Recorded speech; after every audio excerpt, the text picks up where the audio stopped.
Tumsifu Yesu Kristu, taifa la Mungu popote mlipo duniani. Tuna kila sababu ya kumshukuru Mungu kwa ajili ya kibali anachotupa kila itwapo leo.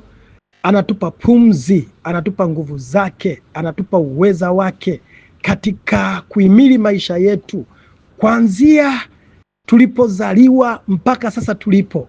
Tumsifu Yesu Kristu. Tuna kila sababu ya kumshukuru Mungu. Leo ni siku ya 4 ya semina hii. Semina ambayo imeanza tokea tarehe 12 mwezi wa kwanza, itaisha au tutahitimisha tarehe 18 mwezi wa kwanza. Kila siku, leo ni siku ya 4. Leo ni siku ya 4 kupitia Jerusalem Family TV. Tumsifu Yesu Kristo.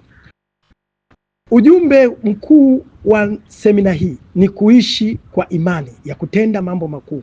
Kuishi kwa imani ya kutenda mambo makuu. Na semina hii ni ufafanuzi yakinifu, ufafanuzi wa kina kuelekea kujua maana ya ujumbe wa mwaka huu 2026, ujumbe wa mwaka 2026 ambapo tunasimama nao kutoka kwa kitabu cha Waebrania sura ya 10, Waebrania sura ya 10 mstari wa 38, Waebrania sura ya 10 mstari wa 38. Lakini pia tutakazia kwa kuangalia kitabu cha Danieli sura ya 11 mstari wa 32b. Kitabu cha Danieli sura ya 11 mstari wa 32b. Mungu atubariki sana na tujikabidhi kwa Bwana kusudi aweze kutuwezesha kusikiliza kwa uaminifu kabisa na kwa uweledi wote na kuweza kuelewa nayo hii semina ya leo. Tumsifu Yesu Kristo. Awali ya yote tuanze kipindi hiki kwa sala. Kwa jina la Baba na la Mwana na la Roho Mtakatifu. Amina. Baba yetu na Mungu wetu ketee mahali pa juu sana palipoinuka, tuna kila sababu ya kukushukuru kwa kibali ulichotupa siku ya leo ya 4, ambapo mwalimu Josephat Paulo Mganyizi ninapoendeleza nanyi katika kufundisha na kufafanua ujumbe huu wa mwaka. Roho Mtakatifu, tunakushukuru kwa ajili ya mwalimu Petro aliyeanza toka siku ya kwanza tarehe 12 mwezi wa kwanza mpaka jana ambapo alihitimisha kwa siku 3 hizo, na leo siku ya 4 nikikamata mimi. Roho Mtakatifu uzidi kuniongoza kwa roho yule yule uliyetenda kazi na mwalimu Petro, ukatende pamoja na mimi kwa roho yule yule uliyemwelewesha mwanafunzi, uliyemwelewesha mtu yoyote aliyesikia ujumbe huu akapate kuelewa pia kwa upande ambapo mimi nasimama katika lango hili. Roho Mtakatifu, sema nasi kwa namna ya kipekee sasa na neno lako la Zaburi ya 32 mstari wa 8. Tufundishe, tuonyeshe njia ya kuendea, tushauri na jicho lako tutazama, usituache tukapotea. Tunaalika nguvu za Mungu, nguvu zile zile na roho yule aliyetenda kazi alipowaombea wanafunzi wakapate kuelewa maandiko sasa na Luka sura ya 24 mstari wa 45. Roho Mtakatifu ukatufunulie na sisi fahamu zetu, milango mitano ya fahamu, tukapate kuelewa maandiko kwa sifa na utukufu wa jina lako. Fungua macho yetu ya ndani yakapate kuona maandiko sasa na mapenzi yako. Fungua masikio yetu ya ndani yakapate kusikia neno lako sasa na mapenzi yako. Fungua pua zetu, nguvu inayotoka katika neno ikapate kupenya, iingie mpaka kilindini, ikalete mabadiliko ndani ya mioyo yetu, ndani ya imani yetu, ndani ya mawazo yetu, katika sifa na utukufu wa jina lako. Baba, fungua hata vinywa vyetu Mungu. Roho Mtakatifu, fungua hata kinywa changu mimi Josephat nikapate kunena neno lako kwa ujasiri, kwa sifa na utukufu wa jina lako. Roho wa Bwana, Roho wa Mungu, tembea katika miili yetu, mlango wa mwili. Ondoa roho ya uzoefu, ondoa roho ya mazoea, roho ya mazoea, roho ya mazoea, roho ya usingizi, roho ya usingizi, katika jina la Bwana wetu Yesu Kristo Nazareti hai, katika jina la Bwana wetu Yesu Kristo Nazareti hai, katika jina la Bwana wetu Yesu Kristo Nazareti hai. Roho Mtakatifu ulikuwa mwaminifu kwetu, shuka mahali hapa, tunakualika. Wewe ndiye mwalimu wetu, kiongozi wetu, mshauri wetu. Simama mahali hapa e Bwana. Mimi mtumishi wako Mungu nafundisha kwa namna ya kipekee, nafundisha kwa 10, 15 hadi 20, 80 zikamilishe wewe mwenyewe Roho Mtakatifu. Ninapotamka neno lako, Roho wa Bwana ukatembea kwa kila mmoja akapate kuwa na hekima na ufunuo.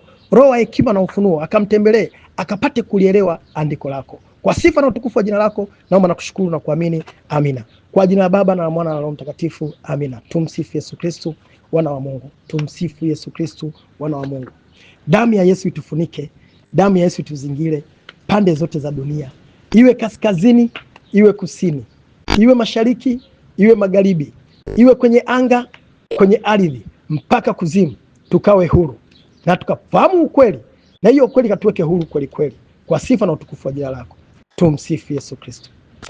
Tumsifu Yesu Kristo wapendwa. Yes, somo letu leo siku ya 4, somo letu ni lile lile na ufafanuzi ni ule ule. Kuishi kwa imani ya kutenda mambo makuu. Kuishi kwa imani ya kutenda mambo makuu. Na malengo ya semina hii ni kuinua imani zetu ziweze kukua na kuimarika, ili tuweze kutenda mambo makuu aliyotukusudia Mungu maishani mwetu. Narudia tena, malengo ya semina hii ni kuinua imani zetu ziweze kukua na kuimarika, ili tuweze kutenda mambo makuu aliyotukusudia Mungu maishani mwetu. Kuinua imani zetu ziweze kukua na kuimarika, ili tuweze kutenda mambo makuu aliyotukusudia Mungu maishani mwetu. Na ni semina yenye ufafanuzi wa kina kwa ujumbe ambao tuliopewa kupitia madhabahu ya Jerusalem Family TV. Tunapoimarika na kukua katika imani zetu, Mungu kuna makusudi ambayo ameweka ndani mwetu, hasa kipindi hiki cha mwaka 2026 alivyotuvusha. Kuna malengo ya muda mfupi, kuna malengo ya katikati na kuna malengo ya muda mrefu. Katika malengo ya muda mfupi na malengo ya katikati na muda mrefu, kupitia ujumbe huu wa mwaka ambao Mungu ametupa, tunatakiwa tuwe na imani iliyoimarika, na tuzidi kukua kwa kiwango kimoja ama kingine. Tuzidi kukua kwa 30%, 60%, 100% za kimungu. Sasa na neno la Marko sura ya 4 mstari wa 20. Wote tuko kwenye udongo mzuri, wote tuko kwenye madhabahu ya Jerusalem Family TV, na wote tuko kwenye semina hii. Kwa kadiri unavyosikiza hii semina, Roho Mtakatifu achilie nguvu, Roho yule anayetenda kazi katika neno, Roho yule anayetenda kazi kwa mtu mwingine, Roho yule Mtakatifu ambaye ni msaidizi wetu, akatende kazi katika semina hii. Kila mmoja akaweze kupokea kwa kadiri ya kiwango cha 30, kwa kadiri ya kiwango cha 60, kwa kadiri ya kiwango cha 100. Tumsifu Yesu Kristo. Tumsifu Yesu Kristo. Ujumbe ambao umebebwa mwaka huu wa 2026, ujumbe ambao tunatembea nao mwaka huu 2026, unatoka kwenye kitabu cha Waebrania sura ya 10 mstari wa 38. Waebrania sura ya 10 mstari wa 38. Neno la Mungu linasema, lakini mwenye haki wangu ataishi kwa imani, naye akisitasita, roho yangu haina furaha naye. Lakini mwenye haki wangu ataishi kwa imani, naye akisitasita, roho yangu haina furaha naye. Tumsifu Yesu Kristo. Tunaongezea uzito kupitia neno la Daniel sura 11 mstari wa 32b. Daniel sura 11 mstari wa 32b. Neno la Mungu linasema, lakini watu wamjuao Mungu, nitarudia vizuri uweze kupata nguvu ya neno la Mungu. Yes, Roho Mtakatifu nisaidie. Lakini watu wamjuao Mungu wao watakuwa hodari na kutenda mambo makuu. Lakini watu wamjuao Mungu wao watakuwa hodari na kutenda mambo makuu. Sasa ukirudi kwenye Waebrania 10:38, lakini mwenye haki wangu ataishi kwa imani, naye akisitasita, roho yangu haina furaha naye. Ukisoma hili neno kuna nguvu inashuka ndani mwako, kuna uweza unashuka ndani mwako. Hiyo nguvu, huo uwezo unaousikia ukiingia ndani mwako, kwa kadiri unavyosoma, ikiwezekana rudia hata mara 3, mara 4, mara 5, mara 6, hata mara 12. Soma kwa sauti ya kawaida, ongeza kusoma tena, ongeza sauti, ongeza tena sauti, hili neno likaweze kuingia ndani mwako, litweke mpaka kilindini. Waebrania 10:38, lakini mwenye haki wangu ataishi kwa imani. Anaposema lakini mwenye haki wangu ataishi kwa imani, ina maana mtu mwenye haki. Anaposema lakini mwenye haki wangu ataishi kwa imani, manake kuna mambo mengine ambayo hayana imani, kuna mambo mengine ambayo yamezonga kwenye hiyo imani, ambayo yanaambatana na watu wengine, ambayo yamezunguka dunia hii, ambayo yamezunguka ulimwengu huu. Ndipo neno la Mungu linakuja na nguvu, linasema hivi, lakini katika mambo hayo yaliyozunguka, katika mambo haya yatakayotokea mwaka 2026, katika malengo hayo aliyoweka ya muda mfupi, katika hayo malengo aliyoweka ya muda wa katikati, katika malengo hayo aliyoweka kwa muda mrefu. Lakini manake kuna watu wana malengo ya muda mfupi, wana malengo ya katikati na malengo ya muda mrefu.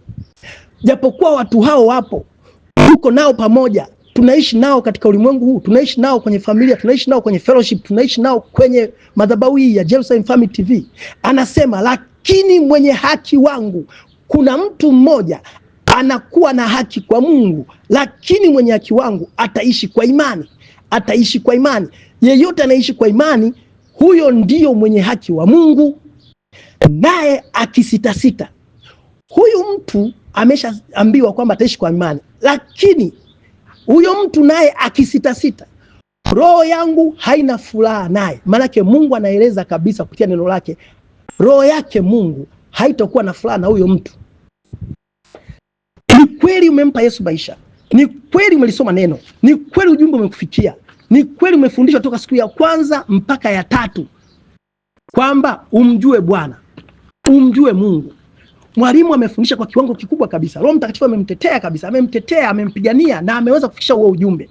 Na umesikia hiyo habari njema, na umesikia hilo neno la Mungu, na nguvu imeingia ndani mwako.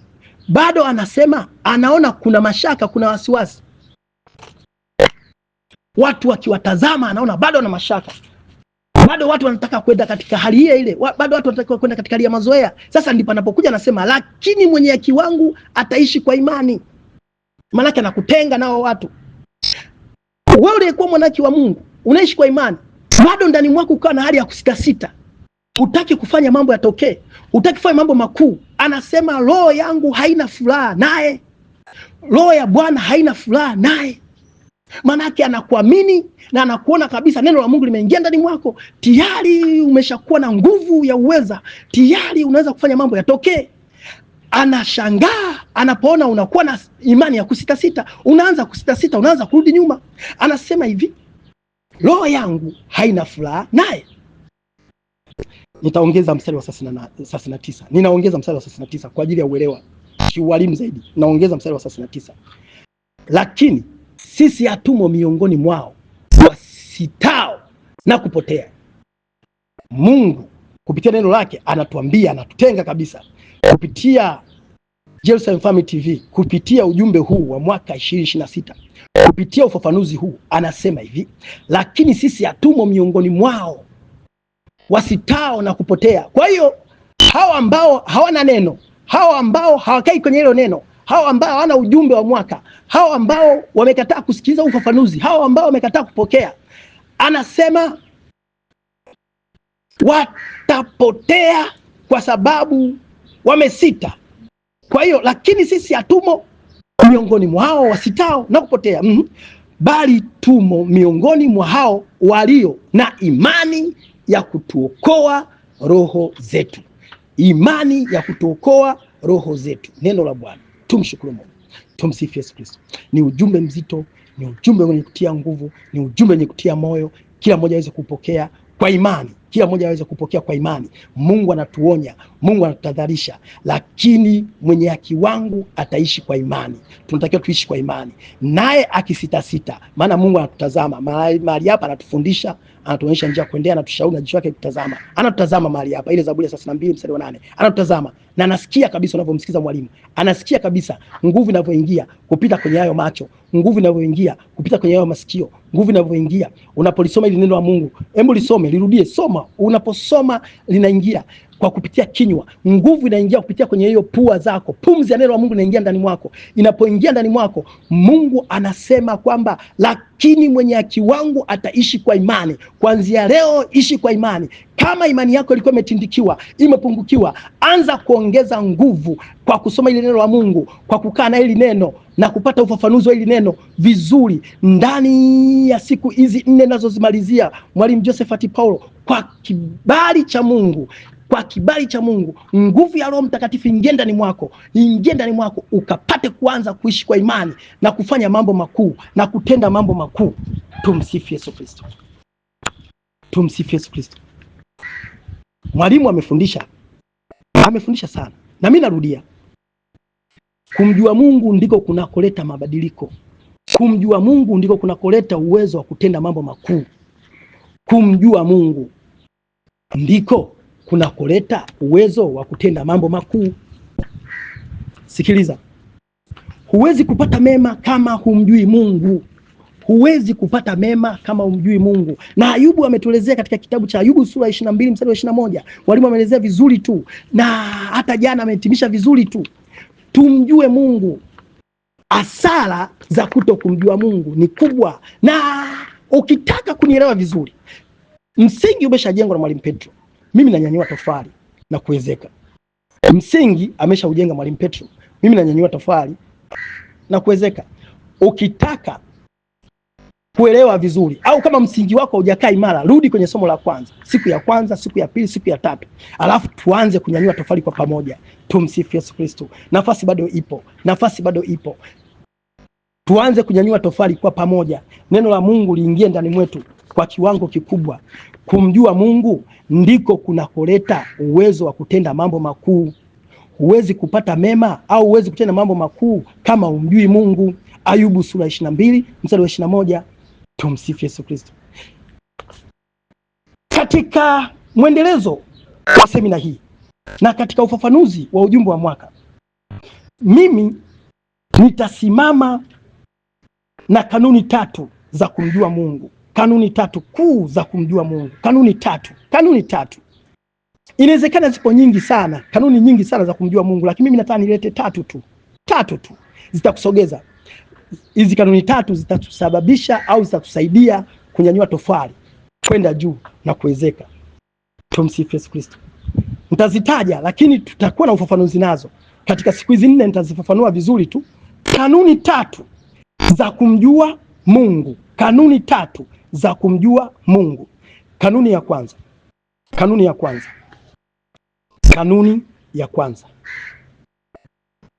Kumjua Mungu kupitia mwili. Kumjua Mungu kupitia mwili. Weka mabano. Umwilisho. Kumjua Mungu kupitia mwili. Mabano umwilisho. Mabano umwilisho. Kama mwana.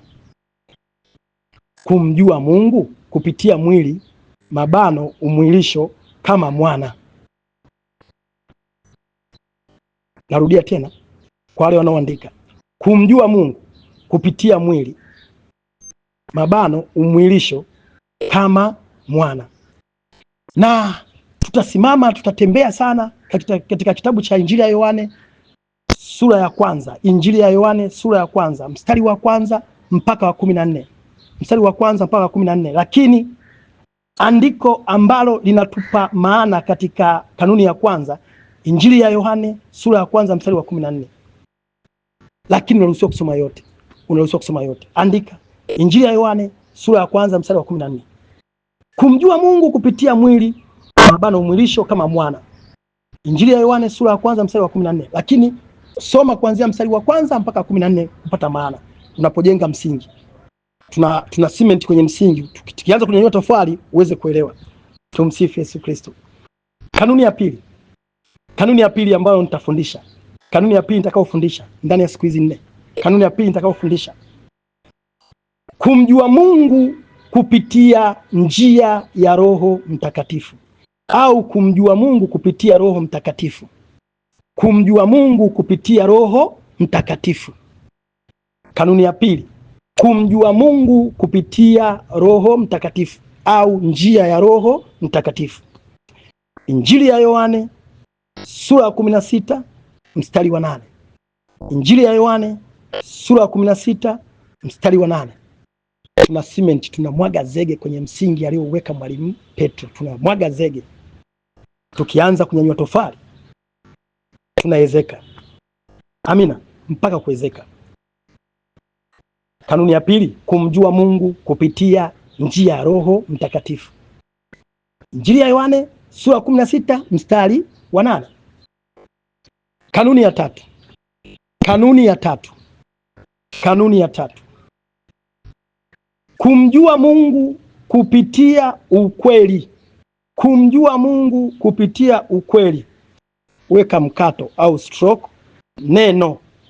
Kwa hiyo unaweza kusema kumjua Mungu kupitia neno. Kwa hiyo kanuni ya tatu, kumjua Mungu kupitia ukweli, stroke, neno. Injili ya Yohane sura ya 17 mstari wa 17. Injili ya Yohane sura ya 17 mstari wa 17. Hizi ni kanuni tatu ambazo nitatembea nazo, nitafundisha kwa kadiri ya uwezo wa Roho Mtakatifu atakavyonijalia kipindi hiki cha siku 4, tuweze kuvuka na kukamilisha ujumbe wa mwaka huu 2026, kuishi kwa imani ya kutenda mambo makuu, na tukiwa na lengo la kuinua imani zetu ziweze kukua na kuimarika ili kutenda mambo makuu aliyotukusudia Mungu maishani mwetu. Tumsifu Yesu Kristo. Tumsifu Yesu Kristo. Tumsifu Yesu Kristo. Hii ni introduction. Hapa tulikuwa tuna cement msingi. Ni sawasawa na msingi uliojengwa ukashindiliwa na kifusi. Sasa kabla tujanyanyua matofali, hatujaenda juu, tunamwaga zege.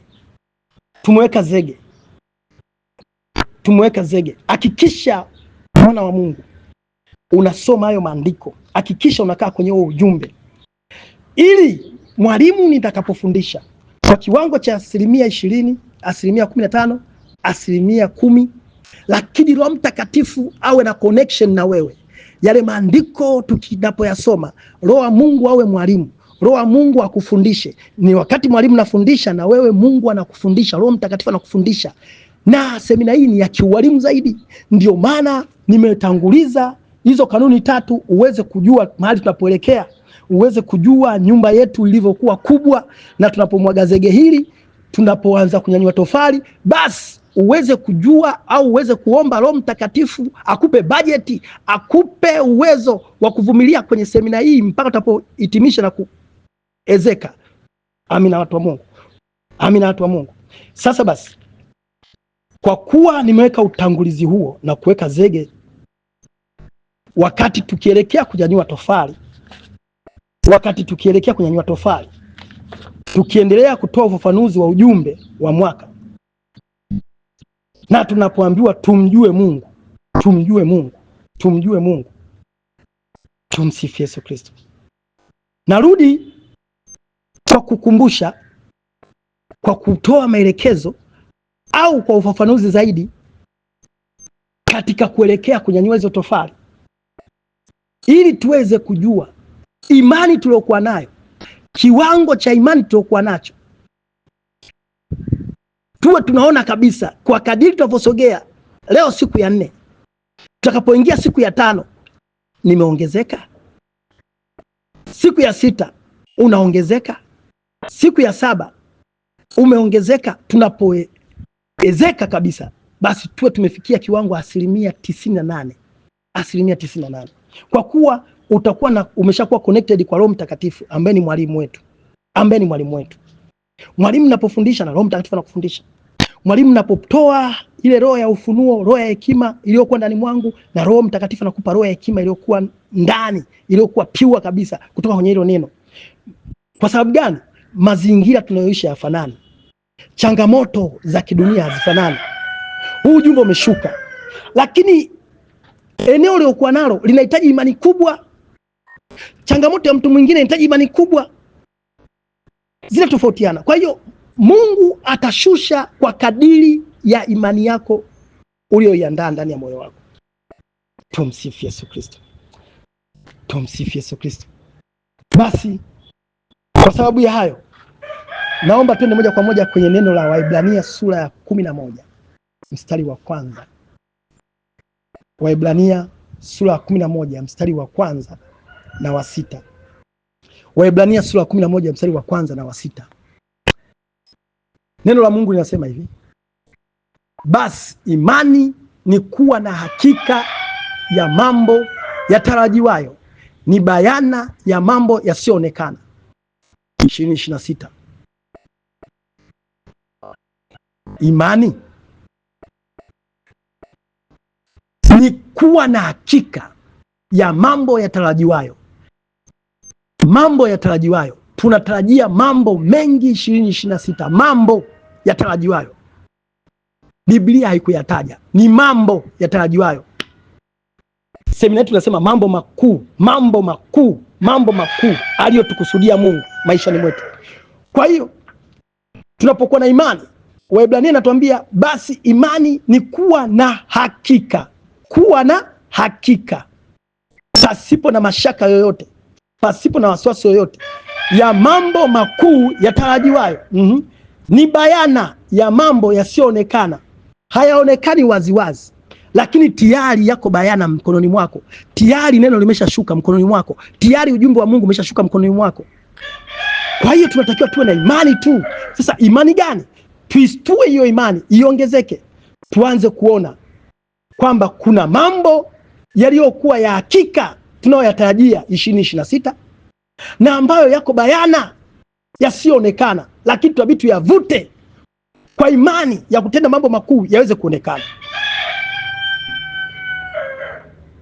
Tunaposogea ule mstari wa 6, lakini pasipo imani haiwezekani kumpendeza. Narudia vizuri. Lakini pasipo imani haiwezekani kumpendeza. Kuna nukta na mkato, kuna nukta na mkato. Manake tunarudi kwenye ujumbe wa neno aliposema hivi, lakini mwenye haki wangu, ile Waebrania 10:38, lakini mwenye haki wangu ataishi kwa imani, naye akisitasita, roho yangu haina furaha naye.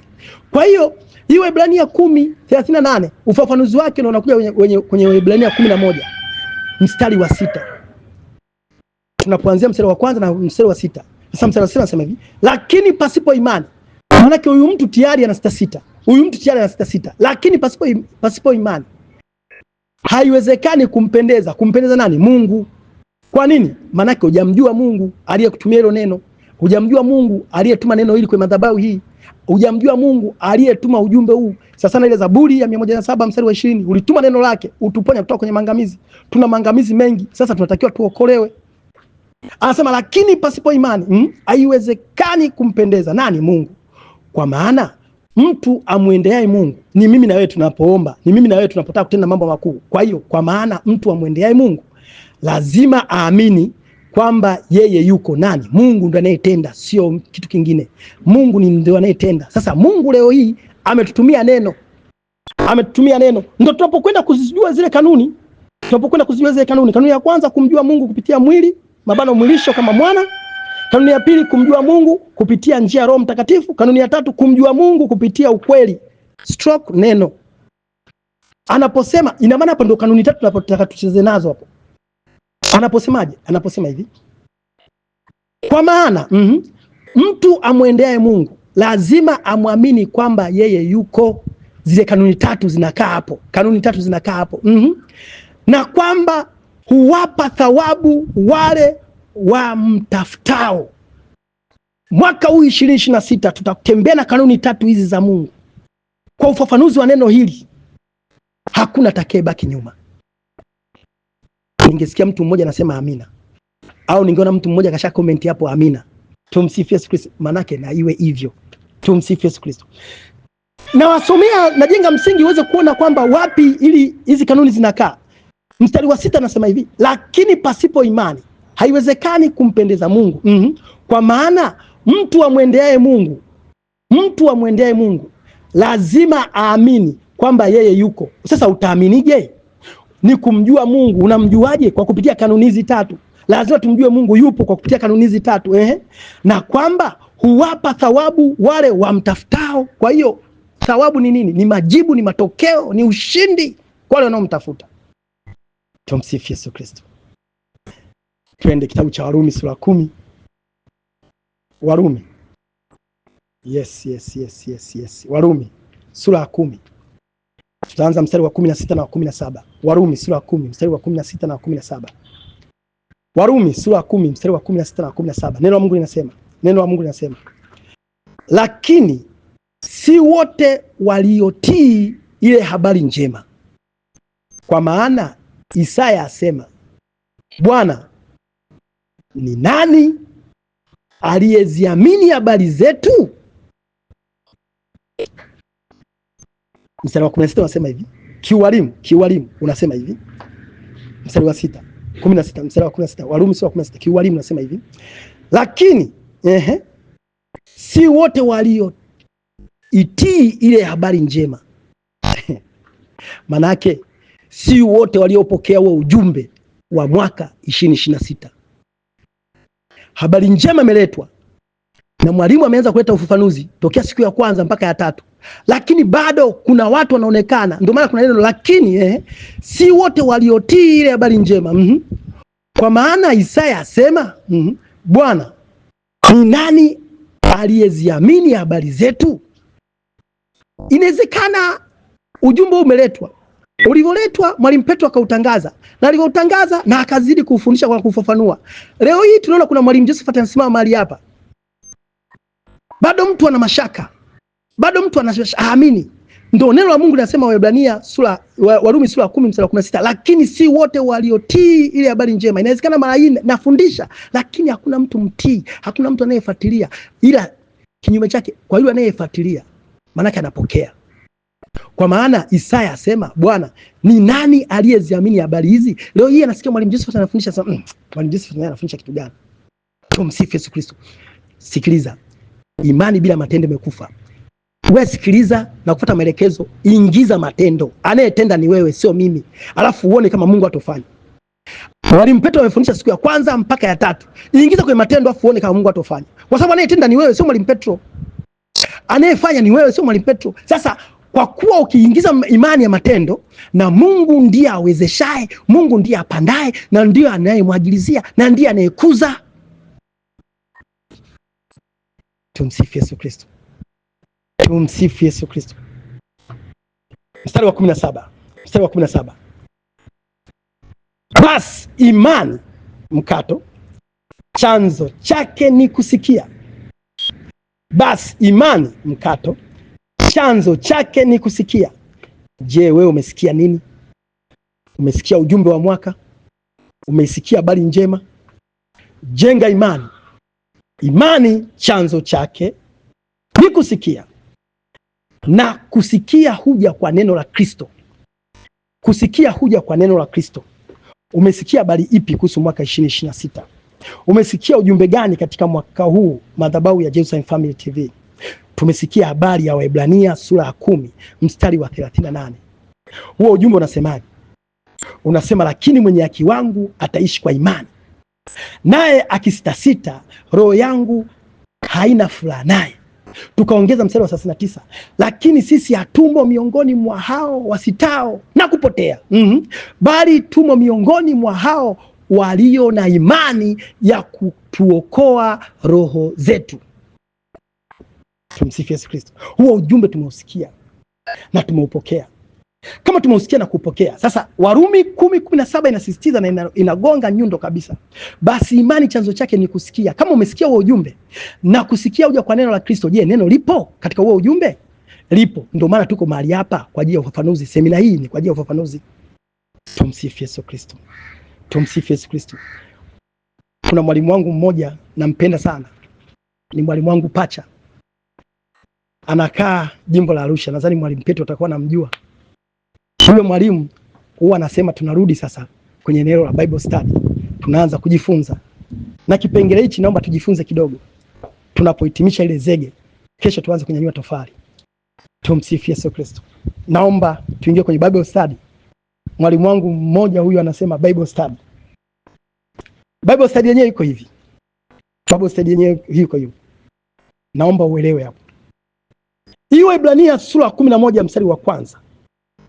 Hiyo Ibrania sura 11 mstari wa kwanza. Inasema basi imani ni kuwa na hakika ya mambo yatarajiwayo, ni bayana ya mambo yasiyoonekana. Kusudi ijengeke ndani ya kilindi cha moyo. Bible study inasema hivi. Chukua hilo neno linalosema kwenye Waebrania 11:1 linalosema, neno linalosema basi imani. Basi imani liondoe. Neno hilo basi imani liondoe. Bakisha kama unaandika. Andika, acha dash, tutajaza hapo. Andika ni kuwa na uhakika, ni kuwa na hakika ya mambo yatarajiwayo, ni bayana ya mambo yasiyoonekana. Tunapoondoa hilo neno basi imani, tunachukua neno la Warumi sura ya 10 mstari wa 17. Tunaona lenyewe kuna neno linaloitwa basi imani. Kwa hiyo katika Waebrania basi imani na Warumi basi imani zinafanana. Tunaziondoa zote kwa pamoja. Kwenye neno basi imani tunaweka hivi. Kwenye neno la imani tunaweka hivi. Chanzo chake ni kusikia, na kusikia huja kwa neno la Kristo. Kwa hiyo kusudi Waebrania isomeke vizuri.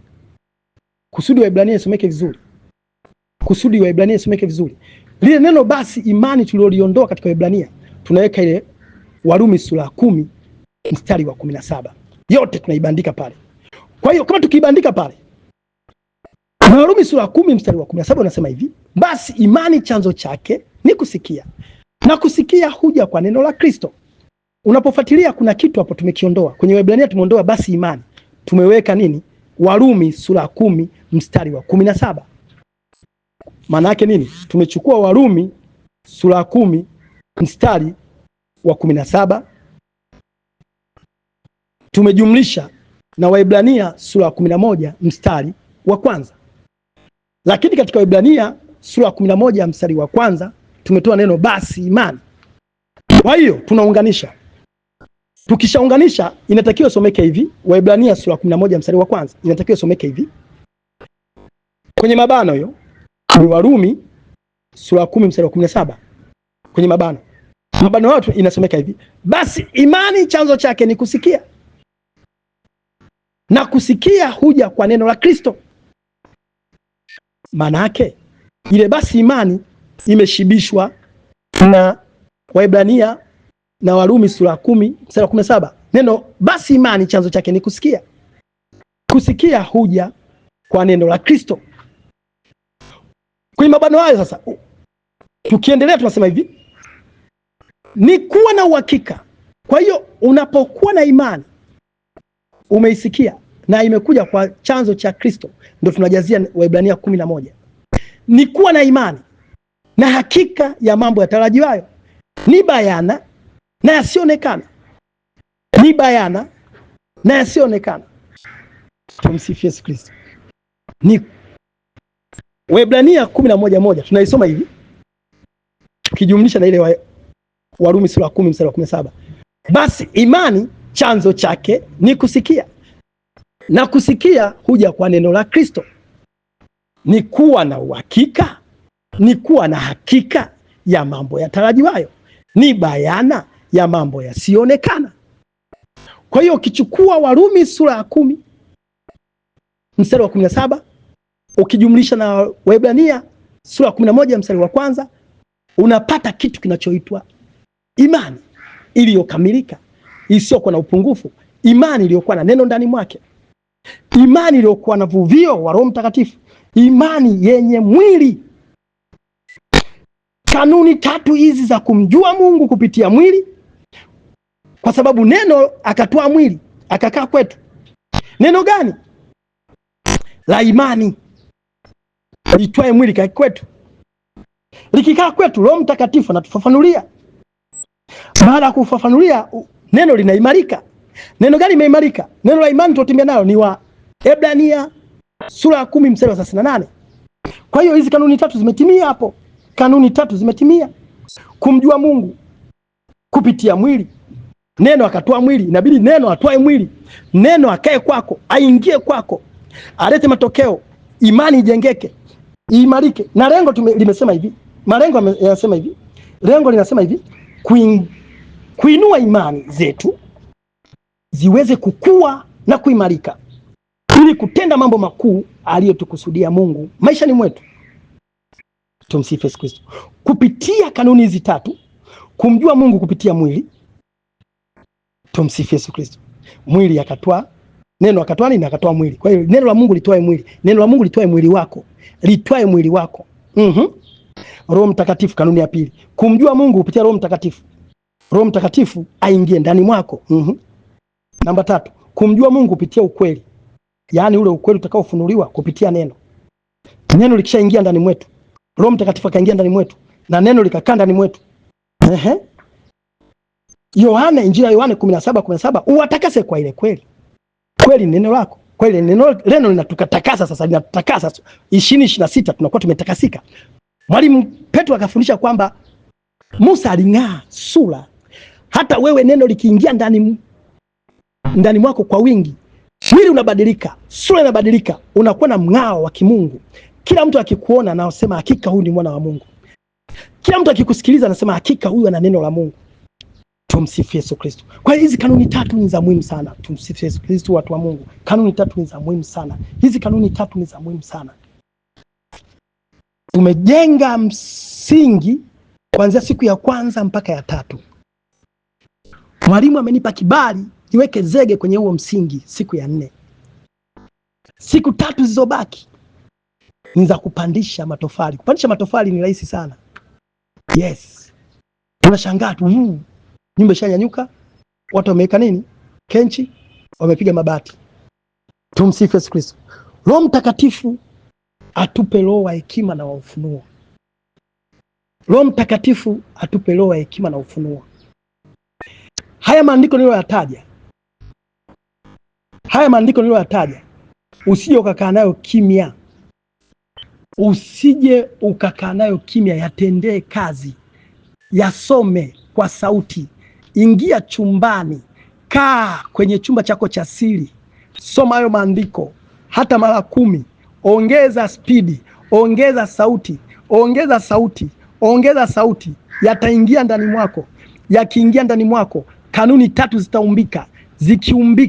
Zikiumbika, huwezi amini nawaambia. Wakorinto wa kwanza sura ya 12 mstari wa kwanza. Wakorinto wa kwanza sura ya 12 mstari wa kwanza. Neno la Mungu linasema, lakini kazi hizi zote huzitenda Roho huyo mmoja, yeye yule, akimgawia kila mtu peke yake kama apendavyo yeye. Akimgawia kila mtu peke yake kama apendavyo yeye. Ujumbe umeachiliwa kwenye madhabahu hii. Ufafanuzi unaachiliwa kwenye madhabahu hii. Lakini Roho Mtakatifu anapotenda kazi, anatenda na mtu mmoja, mtu akimgawia kila mtu posheni yake, kila mtu kwa kadiri apendavyo yeye. Kiwango cha imani. Wote walikuwa kwenye udongo mzuri, wote walikuwa kwenye madhabahu, wote walikuwa wakisikiza semina, lakini kwa kadiri ya kiwango cha imani. Huyu atapewa kuanzia 1 mpaka 30, huyu atapewa kuanzia 31 mpaka 60, huyu atapewa kuanzia 61 mpaka 100. Na matokeo yake ambayo ndio malengo makuu ya huu mwaka kupitia ujumbe tuliopewa na ufafanuzi huu ni kuinua imani zetu ziweze kukua na kuimarika, ili tuweze kutenda mambo makuu aliyotukusudia Mungu maishani mwetu. Kwa hiyo Kadiri ya neno litakavyoingia ndani mwako ndivyo matokeo yatakayotokea. Mwaka huu 2026 ni kipimo. Kwa kadiri ya neno ulivyolipokea na matokeo yake utakayoyapata, ndivyo na kiwango cha neno kilivyoingia ndani mwako. Mambo makuu yakizaliwa, ndivyo na kiwango cha neno kilivyoingia ndani mwako. Tumsifu Yesu Kristo. Natamani mtu uweze kunielewa, mtu wa Mungu.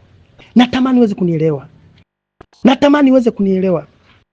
Na kwa sababu hiyo naomba ujenge tabia ya kufuatilia kila semina. Kama ulikuwa unapita tu kimazoea, unasikiza tu kimazoea, rudi kasikize semina siku ya kwanza, siku ya pili, siku ya tatu. Unganisha na leo kusudi upate urahisi kesho ninapoanza kutembea katika neno la Mungu na ufafanuzi nitakaotoa kwa kuelekea kwenye ujumbe wa mwaka 2026.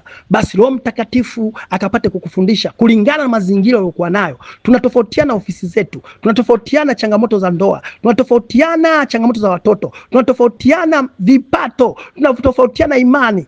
Kila mtu Roho Mtakatifu anataka ampe kadiri apendavyo yeye. Sasa na neno la Wakorinto sura ya 12, Wakorinto wa kwanza sura ya 12 mstari wa kwanza. Lakini kazi zote huzitenda Roho huyo mmoja. Anatenda Roho huyo mmoja na anagawia kila mtu apendavyo yeye. Yeye yule akimgawia kila mtu peke yake kama apendavyo yeye. Mwaka huu 2026. Tumsifu Yesu Kristo. Waefeso 1:17. Waefeso 1:17. Waefeso 1:17. Neno la Mungu linasema, Mungu wa Bwana wetu Yesu Kristo. Kwa sababu tumesema tumjue Mungu. Mungu wa Bwana wetu Yesu Kristo, Baba wa utukufu, awape ninyi roho ya hekima na ya ufunuo katika kumjua yeye. Mwalimu Petro amefundisha kuhusu ufunuo. Kufunua, mafunuo ni tofauti. Wale waliokuwa nakataa kula nguruwe hatuwashawishi, lakini kwa kadiri ya imani watakula kwa jina la Yesu. Tumsifu Yesu Kristo. Kwa sababu gani? Ufunuo ni tofauti. Ufunuo wa kipindi kile sio ufunuo wa sasa. Kwa hiyo Waefeso 1:17, Mungu wa Bwana wetu Yesu Kristo, Baba wa utukufu, awape ninyi roho ya hekima na ya ufunuo katika kumjua yeye. Tunamjuaje? Kwa kupitia kanuni hizi tatu na zitaja, kusudi kama kuna mtu alikuwa ameziandika vibaya, basi aziandike vizuri na aweze kuzipitia. Kesho tuende kuendelea vizuri. Kanuni ya kwanza. Kumjua Mungu kupitia mwili. Kumjua Mungu kupitia mwili. Nikasema mabano, weka mabano, umwilisho. Kama mwana. Kumjua Mungu kupitia mwili. Umwilisho, mabano, kama mwana. Injili ya Yohane sura ya kwanza mstari wa 14.